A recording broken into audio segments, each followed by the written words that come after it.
Greetings.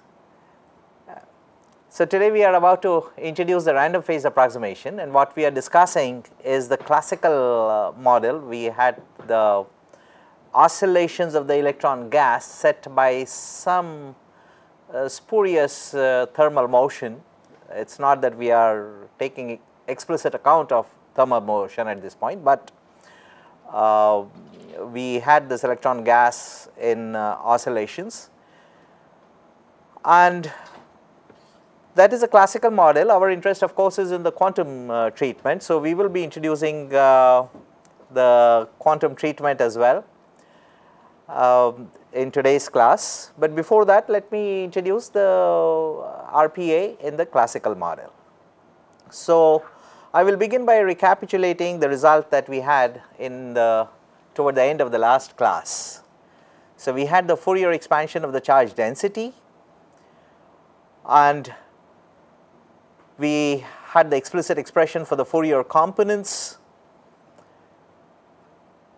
which we know can be written as an integral over the delta functions because the charge density is a delta function.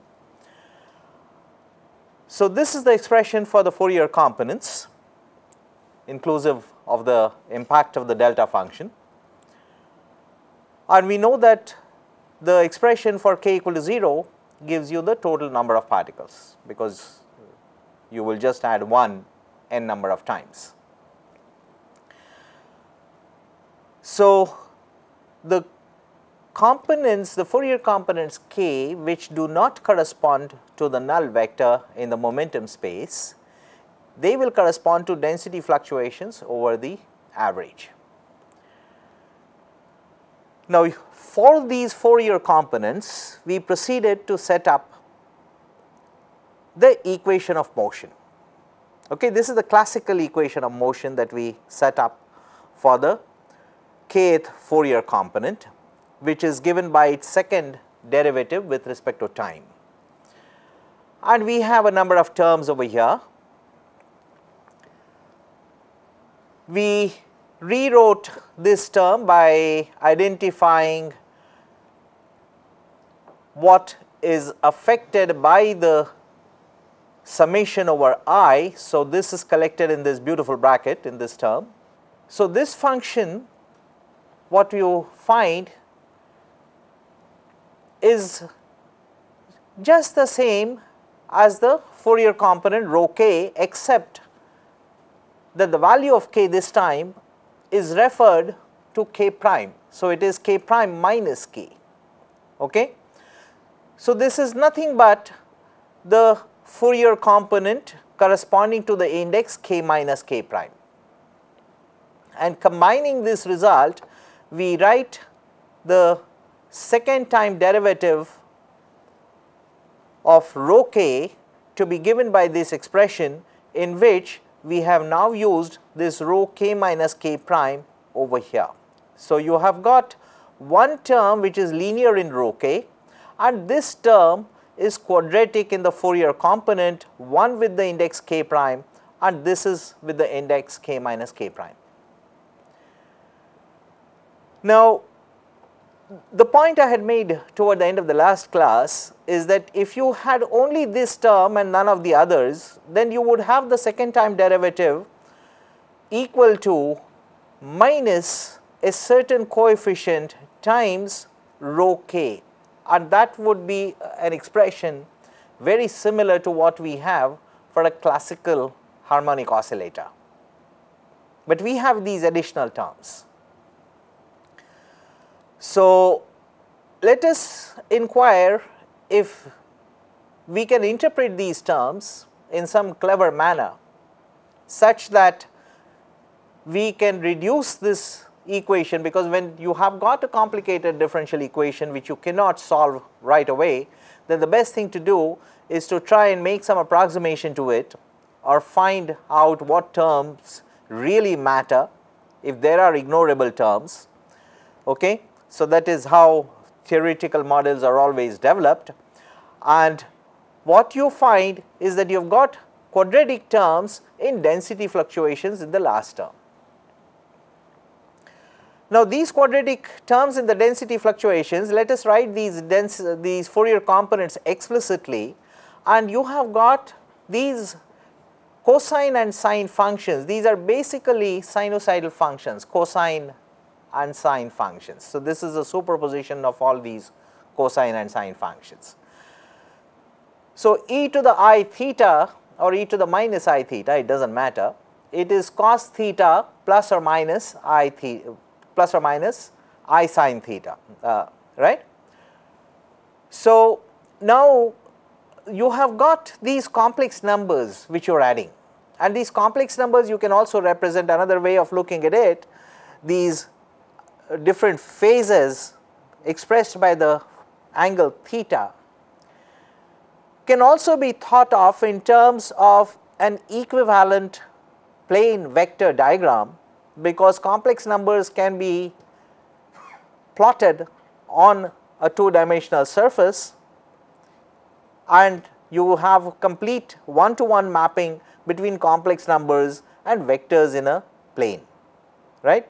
Because a vector is expressed by two components x and y, a complex number is also represented by two real numbers, which is x plus iy, by essentially the same, and there is a direct correspondence between a complex number and components of a vector. So, you can think of this also in terms of vectors.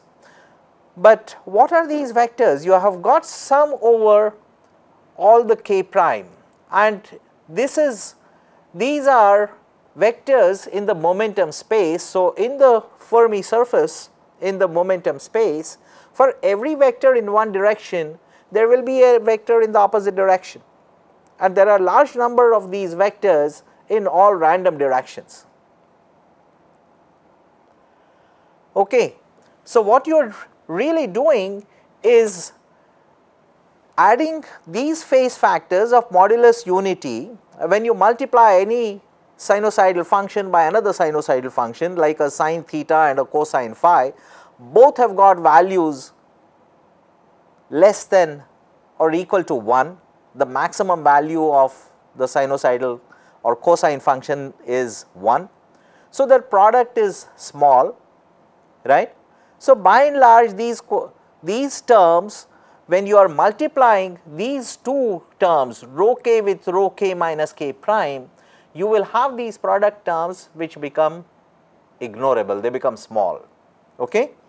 And you can think of it also as a summation of vectors in a complex plane, where these vectors in random directions, okay, because a random theta will correspond to a random direction in the vector space, in the two-dimensional vector space. So, what Bohm-Pines model uses, that they propose that the quadratic term which are here, these quadratic terms are dense, these can be neglected in comparison to the linear terms. So, the linear term is here in linear in the Fourier component rho k, and these are quadratic terms, and the Bohm-Pines thinking is that the quadratic terms can be ignored in comparison with the linear terms, and this is because of the phases which are random in these two terms. So, this is why this approximation is called as random phase approximation, and the essential point over here is that the quadratic terms are ignored with respect to the linear terms. So, it is the linearization process which is intrinsically fundamental to the random phase approximation. Now, this is done in a variety of different alternative approaches to developing tools to deal with electron correlations beyond the Hartree-Fock or beyond the first order perturbation theory. Those two are equivalent, as we have seen earlier, and these are there are various alternative tools to go beyond the single particle model, to go beyond the Hartree-Fock, to take into account the electron correlations, and when you do that, many of the alternative schemes also employ a linearization process.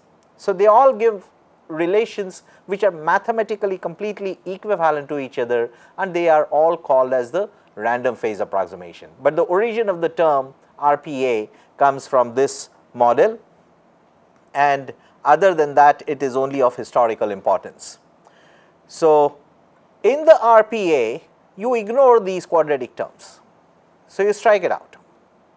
Now, you are left with these two terms, and you still do not have an equation of motion for a simple harmonic oscillator, because you have got the second derivative over here on the left hand side. On the right hand side, if you had only the second term, which is minus a certain coefficient times the displacement rho, right, then you would have an equation of motion for the linear harmonic oscillator, and we are still left with this term. But then under certain circumstances, could you then ignore the first term? Now, the first term is quadratic in k. So, if the value of k is small, then k square becomes smaller still. Okay? So, for small values of k, you can throw the first term also. So, you have already done the linearization, you have already done the random phase approximation, but you need to do something more. But all of this belongs to the family of approximations which are called as the RPA. So, this is the RPA. You now have, as a result of RPA, we now ignore this term, and the left hand side is now nearly equal to the sum of only the first two terms. The third term is neglected. Not that we claim that it is 0, but we have given a reason why it is ignorably small. So, now you have got the RPA equation. So, you have got these two terms, and then over here this n over v is nothing but the charge density. So, you can write this as rho bar. So, there are two rows which are going to be used. One is a rho bar, which is n over v, and the other is rho k, which is this Fourier component of the charge density. So, it is in anticipation of this that I had used the symbol rho bar over here. So, now your RPA equation is a sum of these two terms, in which n over v has been written as rho bar. So, let us take this to the top of the next equation, next slide, and we still have to worry about the first term. Okay, this is the question we are going to ask. Can we ignore the first term? Under certain circumstances, can we ignore? We already know that its value should be small, but we have to ask how small should it be. Okay, we have to put some sort of a limit, some sort of an upper bound of that. So, let us ask this question: under what circumstances can we ignore the first term? So, let us rewrite this rho k. This is the first term now. This has got the velocity, it does not have any acceleration, and this is coming as we have seen when we develop the equation of motion for the kth component of the Fourier component of the charge density, and there is no explicit time independent electron-electron interaction which is being referred to over here. It is not due to that. So, the first term, which is of order k square, will be ignorable for small values of k, and if we do that, there must be a certain upper limit. Okay? So, k would get large beyond some limit, then you will not be able to ignore these terms.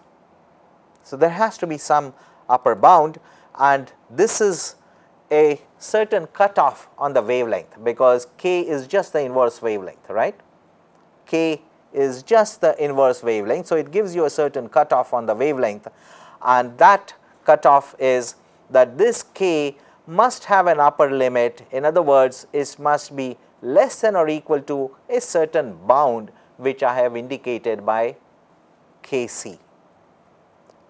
So, RPA has been made already by throwing the quadratic terms in the linearization process, and we are now inquiring under what circumstances can you ignore the first term, and if k is less than or equal to a certain upper bound, then you have got an equation of motion to the linear harmonic oscillator. So, the collective behavior of the electron gas is now described by electron, these are some quasi particles if you like, and these collectively oscillate. So, these are not the oscillations of individual electrons, but the collective oscillations of the whole electron gas. So, this is an equation of motion for the simple harmonic oscillator. So, this is the expression that we have. Okay. This will give you the natural frequency of the collective oscillations, right, because this proportionality is nothing but the square of the natural frequency, right. This is the 2 pi nu actually, the frequency is nu. So, this is the circular frequency as we might call it. Now, with this circular frequency given by omega p, P stands for plasmons because that is the term which is used for the collective oscillations of the electron gas. So, this gives you an equation of motion for the simple harmonic oscillator, and it is an equation for how the Fourier components of the electron density oscillate at a certain frequency which is called as the plasma frequency, because this is the frequency of oscillation of the entire electronic plasma. Okay. So far so good. These are collective oscillations as such. If you quantize these oscillations, then you have what are called as plasmons, or these are actually pseudo particles. So, these are sometimes also called as elementary excitations of the electron gas. Okay? An elementary excitation means it is a collective behavior of the many particle system. The fundamental particles of nature of course are electrons. Plasmons are not fundamental particles of nature. Okay? So, plasmons are quantum particles. These are quantizations of the collective excitations of the electron gas. These are not real physical particles like electrons, positrons, protons and so on, which are fundamental particles. But they are elementary excitations because you can describe the behavior of the collective behavior of the electron gas in terms of these collective excitations, which you can go further than what we have just done, develop a quantum model, quantize this, and then you get the plasmons, which are the elementary excitations of the electron gas. Now, let us inquire what this upper limit should be. We have agreed that there has to be a certain upper limit on k so that this approximation can be developed. So, we write this expression here. Okay. This proportionality is written now in terms of the plasma frequency, frequency of plasma oscillations. Rho k we know is given by this expression, so you can plug it over here and then extract this e to the minus I k dot ri common in both the terms. Okay? When you do that, see now you have e to the minus I k dot ri explicitly in both the terms, and you can factor it out as a common term, and now inside this rectangular bracket you have got two terms. So, if you want to ignore the first term compared to the other, now we know exactly what the condition will be. Okay? So, you want the first term to be ignored in relation to the second. The first term over here is of the order of the magnitude of the wave vector k times the velocity. So, this average value of the first term must be much smaller than the second term, which is the square of the plasma frequency. So, this is the condition. So, k has this upper limit which is given by this, and this is quadratic in kV. So, k square v square must be less than or equal to, actually it should be much less than the square of the plasma frequency for all values of I, and the maximum value of the velocity of any particle is what it would have at the Fermi surface, because that is where the momentum is the largest, right. So, that sets the upper limit. So, if you choose kVf to be much less than omega p, then you can throw the first term in relation to the second. So, that gives us a very simple condition on the maximum value of k. So, this is the k max, which must be, which is approximately omega p over Vf, where V is the velocity of the particle, velocity of the individual electrons at the Fermi surface. So, this is the upper bound to the wave number of plasma oscillations. Corresponding to this upper bound to the wave number, there is a lower bound to wavelength, because the wavelength and k are just inverse of each other. Now, we will proceed to develop the quantum treatment, because our treatment thus far has been predominantly classical. It was at best semi-classical. And in quantum theory, what you will have to develop is look for the solutions of the Schrodinger equation. Our Hamiltonian here is what you have already discussed. It is the Hamiltonian for a bulk electron gas in a uniform positive background Gellium potential. Now, we have developed this Hamiltonian in great detail. We have spent a lot of time in getting the explicit form of this. So, it had these electron terms, it had the terms from background, and it had the terms from the electron background interaction. And we have shown that this sum of these three terms is equal to the Hamiltonian for a bulk electron gas, in which you have got the kinetic energy of the electrons plus the electron-electron term expressed in these Fourier components of the Coulomb interaction, except for k equal to 0, because it is the k equal to 0 term which cancel the background terms Hb plus these two terms, right, that we have discussed in our previous classes. So, this is now our complete expression for the Hamiltonian for the bulk electron gas in a uniform positive background Gellium potential. Remember that k equal to 0 is removed from this, because that is the one which cancels the background terms. So, here I have simply obtained this 4 pi over 2 gives me 2 pi. So, you have got 2 pi e square by v, and this is the form I will be using. Okay.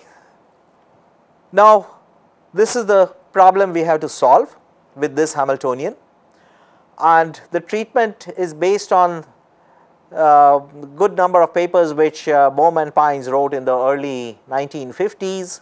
There is a very good review by Pines in Reviews of Modern Physics in the 1956, but then Pines also has got a book, and this is very nicely collected in that book.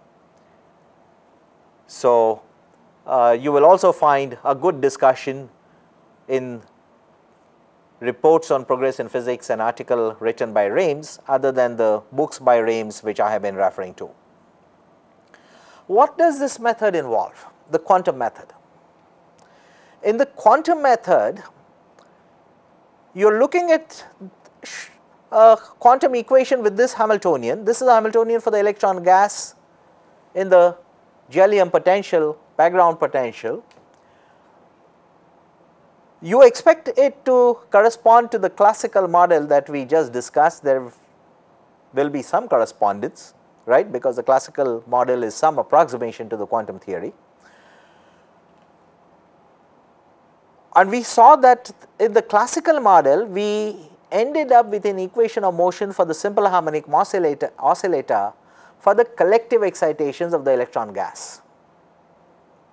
So, intuitively we expect that the quantum model will lead us to a Hamiltonian for a linear harmonic oscillator, and we are well conversant with the Hamiltonian for a simple harmonic oscillator in quantum theory.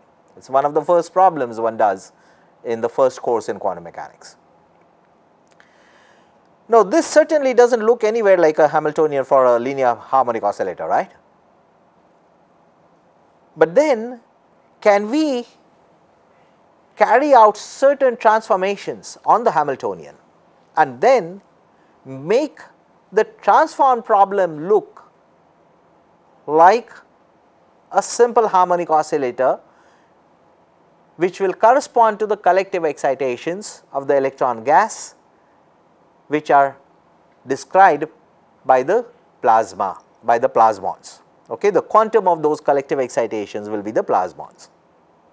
So, the method that we are going to follow, which was developed by Bohm-Pines, is to transform this Hamiltonian. So, this is what is called as a method of canonical transformations, method of canonical transformations of the Hamiltonian to new set of coordinates, new generalized coordinates and new momenta. Okay.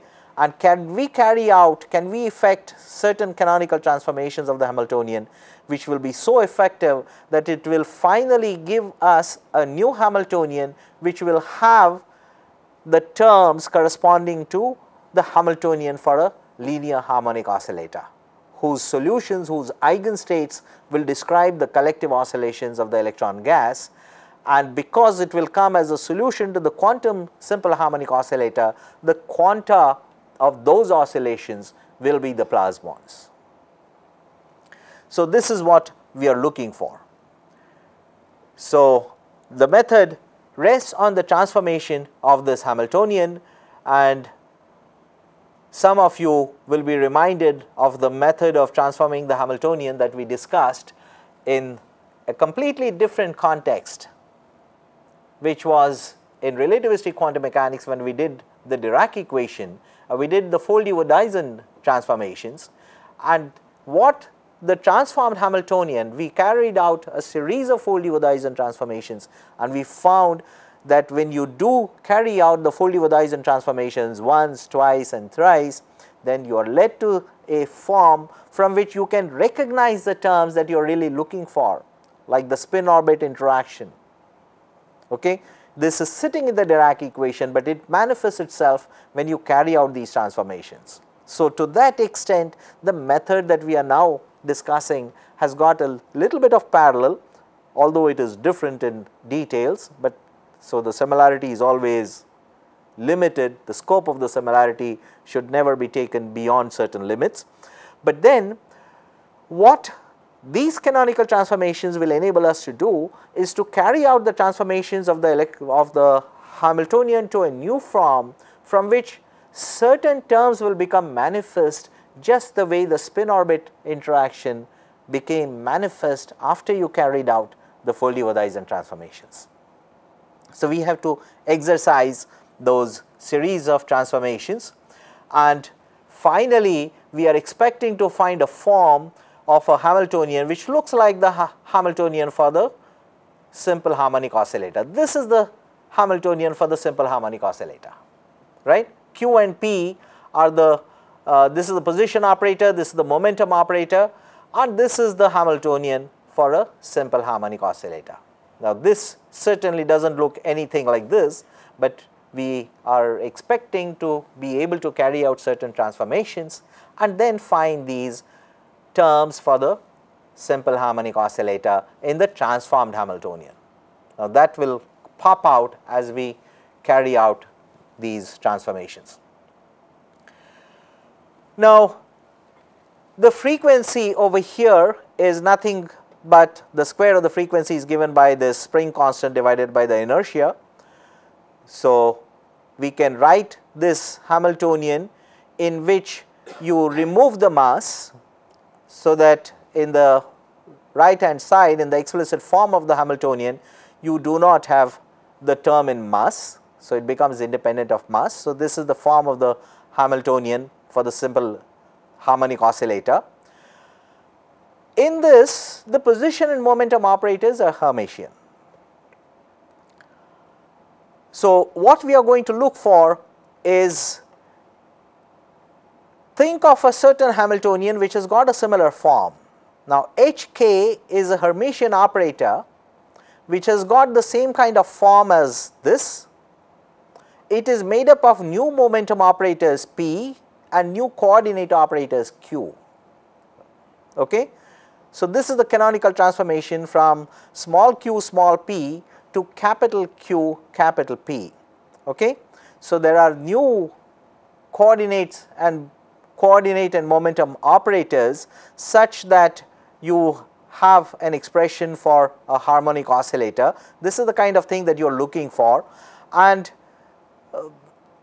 since this is going to be a transformation, this is the mathematical transformation, it is not mandatory that we look for Hermitian operators. We can even deal with non-Hermitian operators as a mathematical intermediate step. So, because our interest is in the Hamiltonian, not in actual measurements of coordinates or momenta. Okay? So, if you are dealing with measurements, then of course you need real eigenvalues and you will need to look for Hermitian operators, but not in this context. So, let us examine this possibility now. So, the first thing to do is to rewrite this term in a form which is convenient for our analysis. So, we have written this term, which is the Hamiltonian for the electron gas of the interacting electron gas. The Coulomb interactions are taken care of, and then you have also taken care of the background interaction and the electron background interaction by removing the k equal to the null vector term.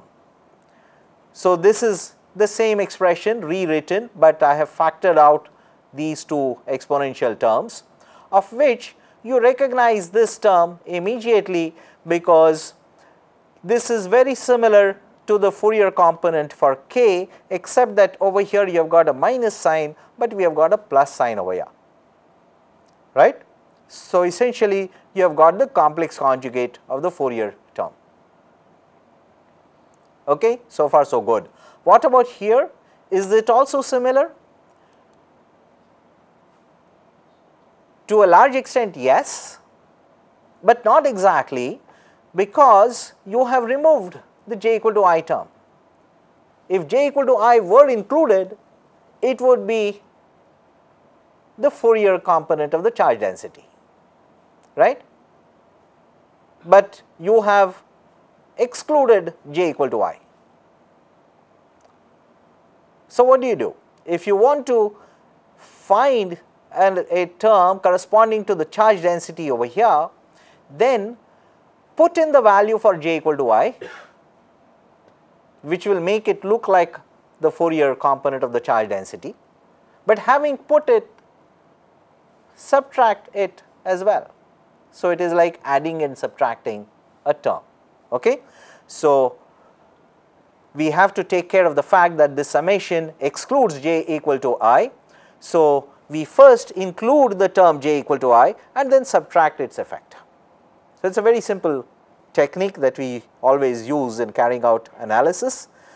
And what is it that we will have to subtract? We already know that when you add it, you will get the Fourier component of the charge density. What will you have to subtract? You will have to subtract whatever you have added, and what you have added is by putting j equal to I. Now, when you put j equal to I over here, this Ri minus Rj goes to 0. Okay? J equal to I gives you e to the power 0. So, you end up adding 1 plus 1 because e to the power 0 is 1. You keep adding 1 to itself n times and you get the total number of electrons. So, what you are doing is you can rewrite this Hamiltonian. The first term is the kinetic energy term, the second term 2 pi e square by v is here, you have got the sum over k, 1 over k square is here, and from here you have got rho k star rho k minus n. So, this is the explicit equivalent form in which the Hamiltonian for the electron gas in the Jellium potential is described in terms of the Fourier components. Okay? So, here you are. And now we have to find if there is some way in which we carry out transformations and make this whole thing look like simple harmonic oscillators. Okay.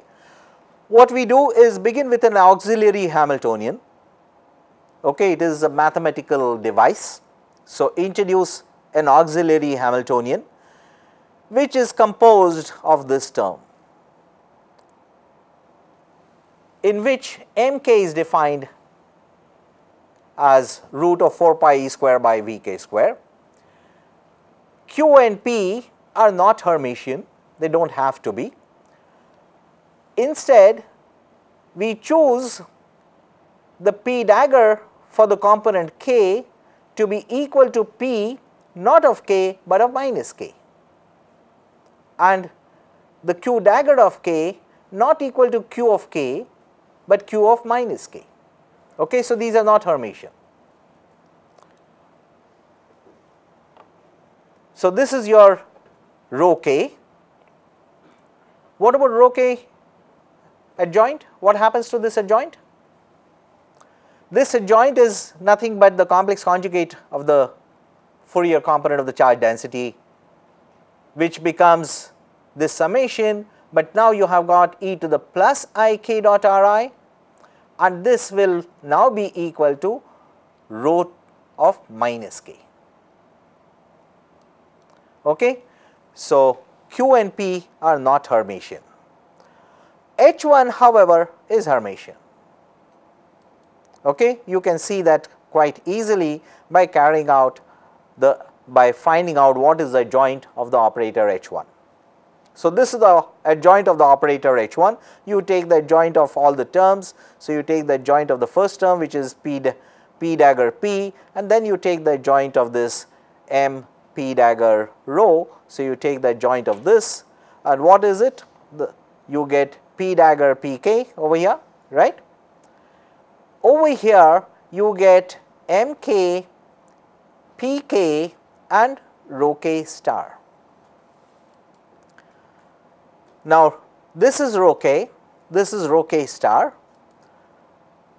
We have these relations which we pointed out on the previous slide, that our operators are not self-adjoint, they are not Hermitian, and we take advantage of this and we now write this adjoint Hamiltonian as half p dagger p, which is coming from this term.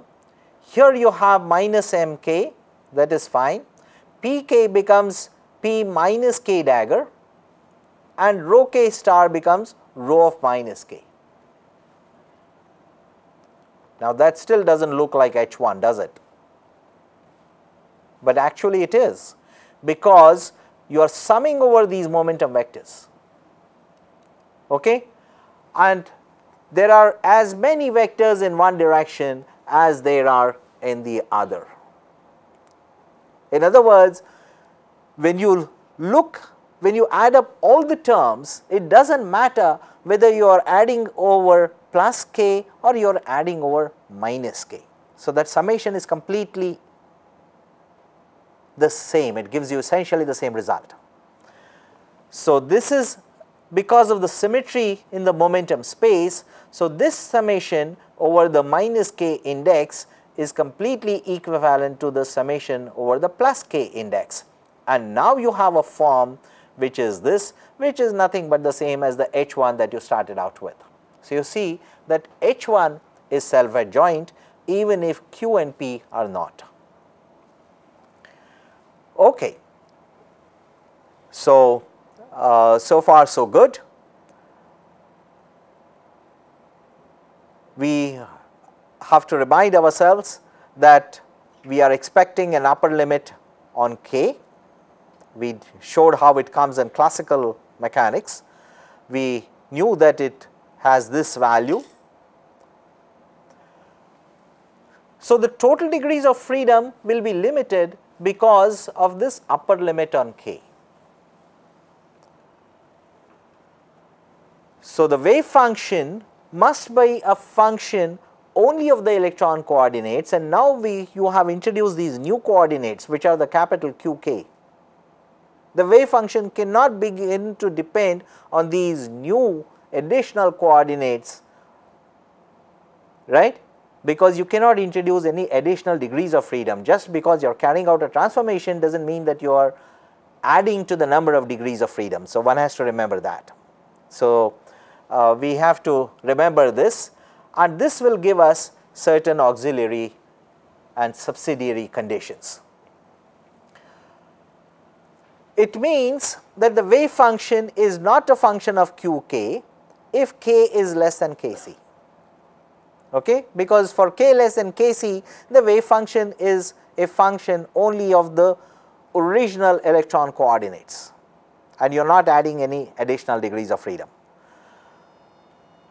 So, this is our requirement, which means that the derivative of the function with respect to qk if k is less than kc would vanish. It cannot depend on that. So, its derivative vanishes. And what is the operator del over del q? It is the gradient operator, right? It is the derivative operator. The derivative operator is the momentum operator. Momentum is minus IH cross gradient, right? So, it is the same thing over here, except that we are using a new set of coordinates. So, if del by del q of psi is 0, which it must be because you are not allowing any additional degrees of freedom, the momentum operator, which is given by minus IH cross derivative operator, when this momentum operator operates on the wave function, you will get a 0, because this momentum operator is nothing but the derivative operator. So, for k less than kc, this equation holds. Now, we are going to use this result, that when the momentum operator operates on the wave function, you get 0. Q and P are canonically conjugate, okay? So, they satisfy the uncertainty principle, and this is the subsidiary condition that we are getting, that the momentum operator operating on the wave function would go to 0 for k less than kc. All right. So, this is our auxiliary Hamiltonian, which we have introduced. We have learned that it is self-adjoint.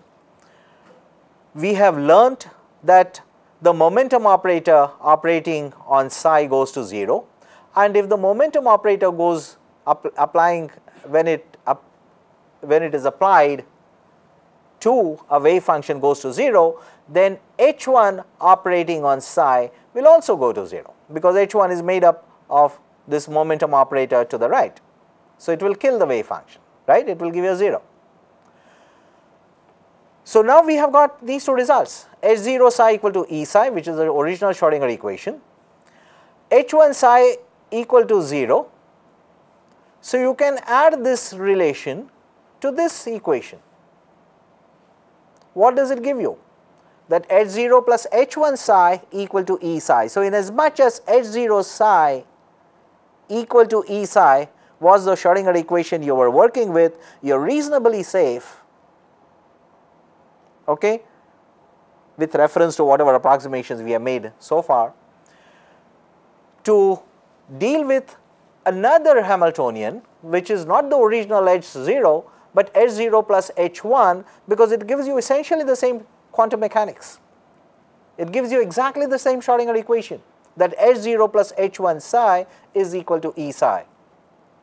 After all, the system in classical mechanics is described by position and momenta, right? That is the definition of a state of a system in classical mechanics. You can represent it not just by position and momenta, but also by a function of position and momenta. So, you can describe the state of the system by the Hamiltonian, and you can describe it in quantum theory by quantizing this Hamiltonian by choosing appropriate quantum operators for the position and momenta. It is very straightforward. So, this is now the description of the system in terms of this h0 plus h1, and now we will seek a unitary transformation of the Hamiltonian. Now, the Hamiltonian that we are now working with is not just h0, but to that we have added an auxiliary Hamiltonian, which retains the form of the Schrodinger equation intact. So, what kind of unitary transformation are we searching for? So, this is a typical expression for a unitary transformation. Okay? We choose this operator S to be given by this sum over k with k less than kc, which is this upper limit on k of product of these three terms. What is S dagger? S dagger, find out what is the adjoint of this. So, you have got mk, qk dagger, rho k star, and this S dagger, because qk dagger is the same as q minus k, rho k star is the same as rho minus k, and mk and m minus k are the same, because notice that mk depends on k in the quadratic term in the denominator. So, this denominator k square is the same irrespective of the direction of the vector being plus k or minus k, because only it's the square of its magnitude is coming here in the denominator. So, mk remains the same. In other words, this operator S is Hermitian, it is self-adjoint. So, if you now take the adjoint of this operator u, since S is self-adjoint, this operator is unitary. So, that is the unitary transformation that we are seeking. Okay. So, we have got the unitary transformation, we have identified the operator S. Having chosen S to be given by this summation, we get an appropriate unitary transformation.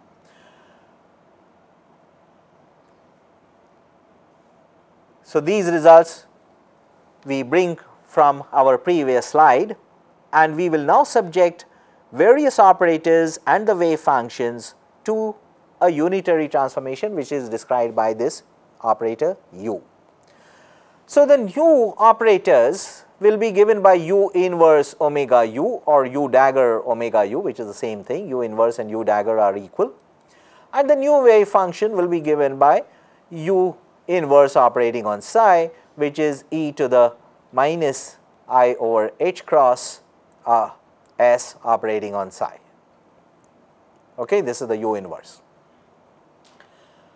U is with the plus sign, u inverse is with the minus sign. What about the operators? The operators that we are working with are the position operators and the new position operators with q. Okay. So, the new position operator, this Ri you can see immediately commutes with u, because what is u made up of? U is made up of these operators made up of S, and what is S made up of? S is made up of rho, and this is made up of the terms Ri, the position vectors, right, they are sitting over here, and the position vector of course commutes with any function of a position operator.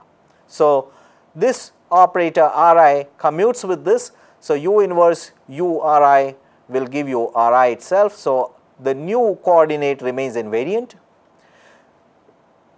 The coordinate q operators also remain invariant, because after all the transformed q requires you to examine the commutations of q with these operators, but q will not commute with the momenta, but with other coordinates it certainly commutes.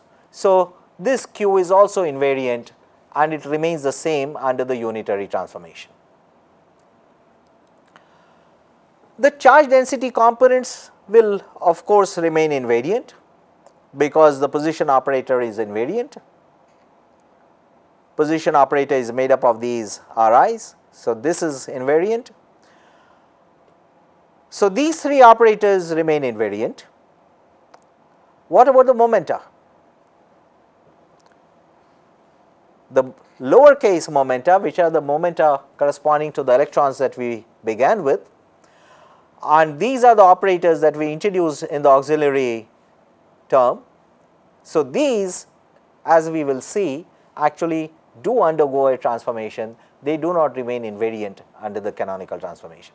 If everything remained the same, it would not be of much use, much interest. So, the momenta actually change under these transformations. So let us look at the momentum operators. So the new momentum operator will be U inverse Pu.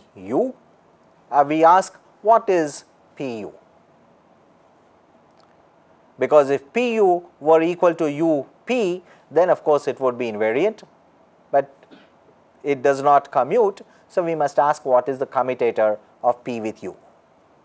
Now that is quite easy, because we certainly know that you have the basic uncertainty relation between position and momentum operators, which is nothing but the expression of the uncertainty principle. And if you begin with this, your first course in quantum mechanics, you would have done this problem, that any function, any operator which is a function of the position operator does not commute with the momentum operator, but the commutator is equal to minus IH cross the derivative of this operator with respect to the corresponding component. P will have 3 components corresponding to x, y, z, right. So depending on which component you are considering, you will have the partial derivative of this operator with respect to qk.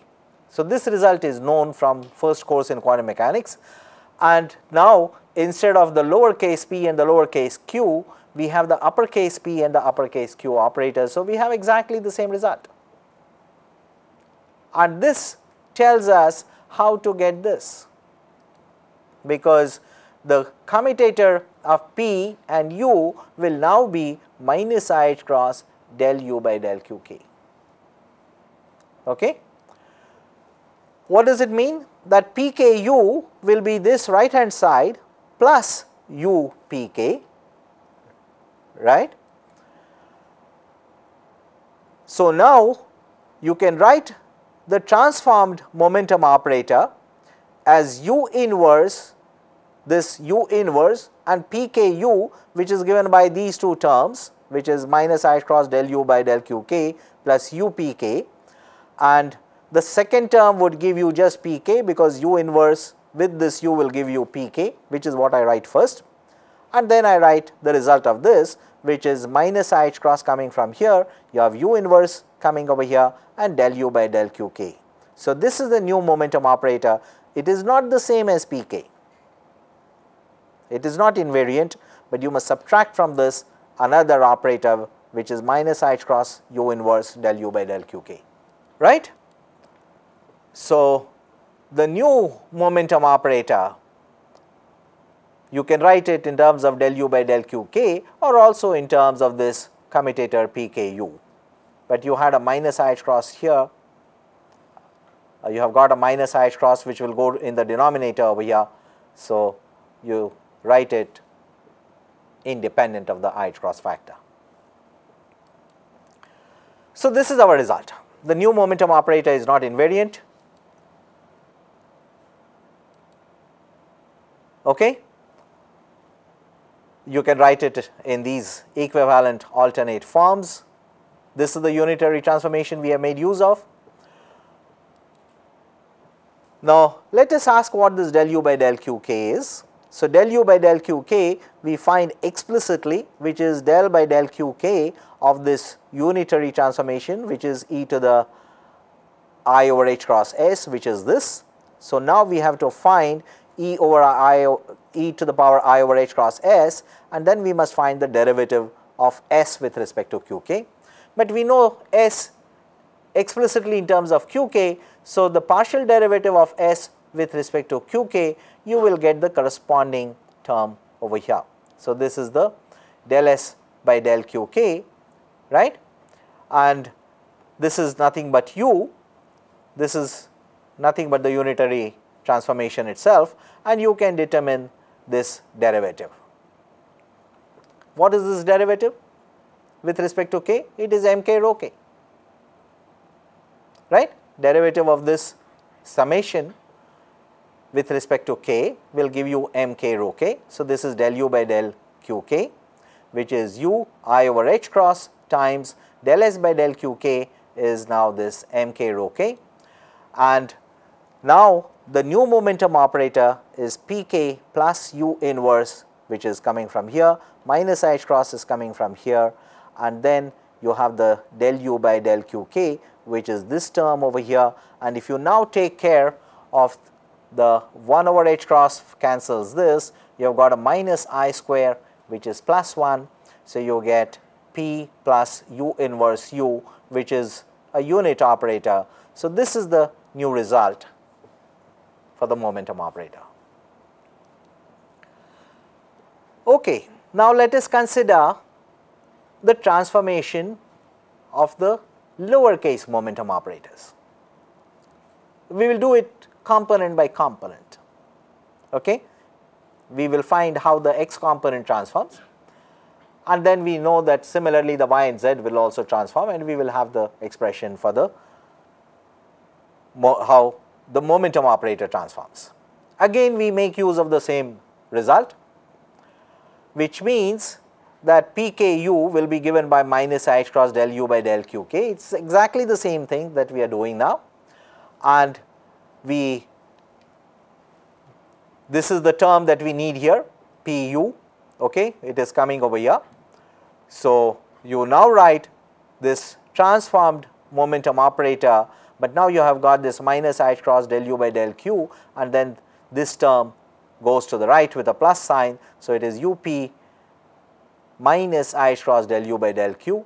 So, there are these two terms. From the first term, u inverse u will give you 1, and then over here you have got this u inverse minus I h cross is coming here, and the del u by del qk. All right, which you can again write in terms of the commutator, just as we did in the previous step. So, we can write it in terms of the commutator, which is over here, and now again you can cancel this minus I h cross, and you have got the new transformed momentum operator. All right. Now, these are the transformations we have made use of. Del u by del q, again we can determine explicitly, because now you are taking the partial derivative this time not with respect to the uppercase q, but with respect to the lowercase q. And where is the lowercase q sitting in the operator s? It is sitting here, because rho k is a function of the position vector Ri, which is actually xi, yi, zi, right. So, each component is involved over there, and you must take the partial derivative of del rho by del qi corresponding to the x component, because now we are dealing only with the x component one at a time. So, this is the result that we get, and we can now write this transformed momentum in terms of the first term is pix, then you have got minus I h cross over here, you have got u inverse coming over here, and this del u by del q is what has been determined over here, and this whole thing comes in this bracket. So, this is our result. Now, again the h cross cancels, the minus I square gives you plus 1, and this expression is a little more complicated than what we had seen earlier, but simple enough. So, this is how the new transformed momentum operator looks. You need del rho by del q. You have explicit form for the Fourier component of the charge density, which is, so here you have got the position vectors, and you have to take the derivative with respect to del q corresponding to the I component. So, you will have, when you take the derivative, you will get minus I k, and you will have the x component here, okay, because a dot b is like ax bx plus ay by plus az bz. So, only the x component will come in over here. Okay, this is the result for the x component of the momentum operator. I have only brought this minus I over here, the kix is sitting here, and all these terms have been written. Similar relations will hold for the y and z components, right. So, now what we have learned is that the coordinate operators and also the charge density and the Fourier components of the charge density operators, these do not change under the unitary transformation that we are considering, but the momentum operators, they do change, and we have got an explicit form for the transformation of this momentum operator for the electron, for the ith electron, and also for the auxiliary momentum vectors which we have inserted. Now, I would like to recapitulate quickly one consideration that we have discussed already, but it is a good point to remind ourselves of that, that this is the original wave function that we were interested in. We agreed that when we carry out these canonical transformations, we must not introduce any additional degrees of freedom. We therefore concluded that this wave function would not be a function of q if k is less than kc, right, because no additional degrees of freedom are to be introduced, and that gave us the subsidiary conditions that pk operating on psi gives a 0, and this was something that we have really exploited.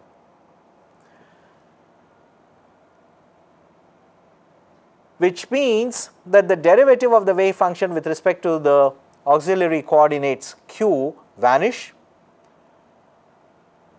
The momentum operator operating on the wave function vanishes, and this relation will hold good in the new transformed system as well. So, you have got pk psi under transformation pk nu and psi nu when the wave function is transformed by the same unitary transformation. So, this relation will remain invariant for k less than kc. So, let us write pk nu as u inverse pku and psi nu as u inverse psi. So, this is our result that we get. Now, this is a very useful result. This is nothing but pk nu. We have obtained an explicit form for this, right. So, this is where I will take a break today, and we will continue from this point in the next class. Essentially, this is a very useful result because this will enable us to complete the transformation of the Schrodinger equation or the Hamiltonian that we started out with, which is a canonical transformation of the Hamiltonian to new set of degrees of new set of collective excitations of the electron gas. So, you are still dealing, your physical system is the same as the electron gas, but the mathematical system that you will be working with is not the system of electrons anymore, but this collective manifestation of the electron-electron interactions. Now, this is where we go beyond the Hartree-Fock, okay, because in the Hartree-Fock you had the charge densities which were invariant, there was no time dependence, you had complete time independent. So, that is the time independent Hartree-Fock theory as we call it. But one can do similar things using a similar approach with the Hartree-Fock self-consistent field method, which is to make use of the time dependent Hartree-Fock. And when you do that, again you can develop a set of approximations. And what is the heart of the approximation that we are working with over here? It is the random phase approximation in which the focal theme was the linearization. So, this can be done using these alternative ways of arriving at the random phase approximation, but that is something that we will discuss in the next class. So, if there is any question now, I will be happy to take, and we shall begin the discussion from this point in the next class.